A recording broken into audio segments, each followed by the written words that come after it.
Black people literally cannot do nothing, and people always say, oh, I gotta move out of the city, I gotta move, it's too much going on. This is what any city that you live in, this is this type of stuff that happens. Black people cannot even go to the store without fearing for their life, and this is why a lot of black people are not comfortable around white people. This is why white people don't like black people, for the simple fact that we cannot be enslaved anymore, because we're not slaves anymore. Y'all are mad. That's why y'all don't like black people. Black people do not like white people because of this. Because they have to fear for their safety everywhere they freaking go, because you don't know if a white person's gonna pull out a gun and kill you. This is intentional. He intentionally went to a predominantly black neighborhood and killed everybody. Oh boy, here we go again. Hate, hate, hate. That is the theme which caused this horrific event. Where three black people in Jacksonville were killed by a young man, who according to his manifesto, he was racist and wanted to act out his racism, which he did by killing 3 innocent black people. Now, first, I want to say, and I always will say this, thoughts and prayers go out to the family and friends of the victims, as there's nothing that can be done to bring them back. These 3 innocent people didn't have to go through this. It's very unfortunate. And I hope that this vicious attack does not cause, anyone else to retaliate, by inflicting crime on another person because of their skin color. That will get us nowhere good, but just make things worse. And this is one of the things I want to address here, is that this act by a racist coward should not make us believe that most, white people in America are racist, and that we need to be more fearful and combative with someone because of their skin color. Because honestly, if most white people were racist, then we will see way more vicious attacks like this happening, in American culture. Because as black folks, we're outnumbered. We're outnumbered like what, 4-1, based on basic demographic numbers.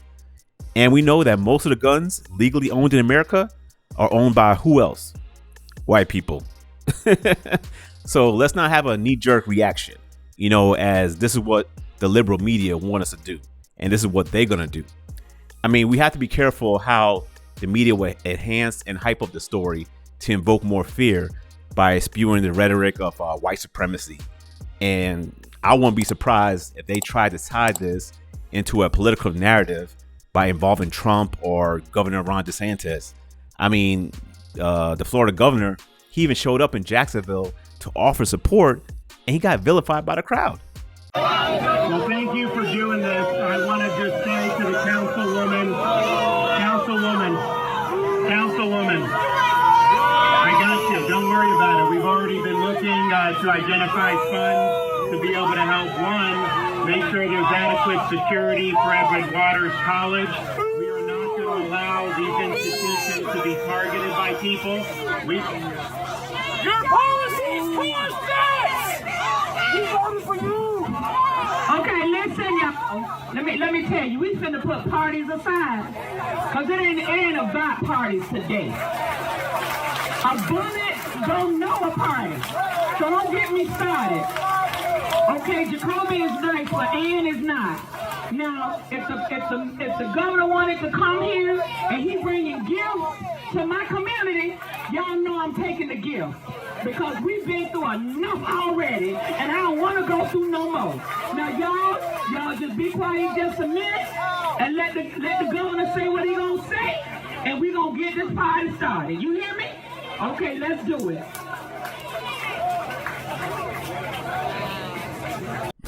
Now look at that. Only in a racist country like America, where you need a black woman to calm down a crowd so a white man can speak. See what I'm saying? Even in the midst of a racist act, the true colors of America really shows up. It really does. Where it's not about black and white, but it's about common respect and decency for each individual.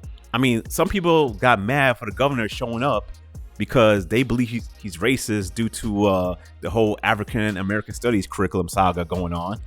But then if he didn't show up in Jacksonville, then people will still be mad and say that he didn't show up because he's racist. So, Governor Ron DeSantis, he was in a lose-lose situation here. But it's good to see him do his job regardless of what people think. and what people think about him. Because, whether you like the governor or not, him doing his job, that's one of the good characteristics of good leadership. And just to go a little bit off tangent here, I noticed the police chief or sheriff, he mentioned the shooter's manifesto. The Clay County Sheriff's Office, who has been assisting our agency with this investigation, received information after the shooting that the shooter had authored several manifestos, one to his parents, one to the media, and one to federal agents. Portions of these manifestos detail the shooter's disgusting ideology of hate. Plainly put, this shooting was racially motivated, and he hated black people. He wanted to kill niggers. That's the one and only time I'll use that word. I want to be very clear that there is absolutely no evidence that the shooter is part of any large group. So wait a minute. They're quick to discuss the shooter's manifesto here, but then where's the shooter manifesto from the transgender shooter up there in Nashville, who committed a more heinous crime of killing 6 people, 3 of them being children, at that Christian school up there in Tennessee? How was that manifesto not released, but this one is released so quickly? I mean, now I know that this is 2 separate situations which are involving 2 separate law enforcement agencies, but they said that one of the reasons they're not releasing the manifesto up there in Tennessee is because it may cause a copycat shooter. So then with that same type of thinking, it made me say to myself, wouldn't they be encouraging a copycat racist shooter here by releasing this guy's manifesto? Saying, I mean, something the media and law enforcement would never answer. But hey, what they won't do and won't answer, that should tell us all that we need to know. The media would not enhance this tragic event and talk about hate crime against black people in order to garner sympathy for us. But they'll just use it just to encourage vengeance from us, and have it justified if and when it happens. And hopefully it doesn't. I mean, just earlier this year, 2 events come to my mind. Was when a black man in Oklahoma, he had killed 2 white people, and the media barely covered that story. And not too long ago, another black shooter, I think his name was Andre Longmore. He killed 4 elderly white people, and that story barely gained any traction, for the hate crimes committed against white people. So when racist people like, what's that guy, Ibram X Kendi, when he says stuff like the only remedy to past discrimination is present discrimination, and the only remedy to present discrimination is future discrimination, that means we cannot be surprised to see if the pendulum of racism starts to swing back harder against us in our direction. Now I'm in no way condoning what the shooter did.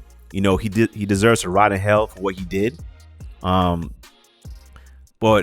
what I am doing is condemning the media and the powers that be for pushing this racist rhetoric that inflicts more gas on the fire of hate.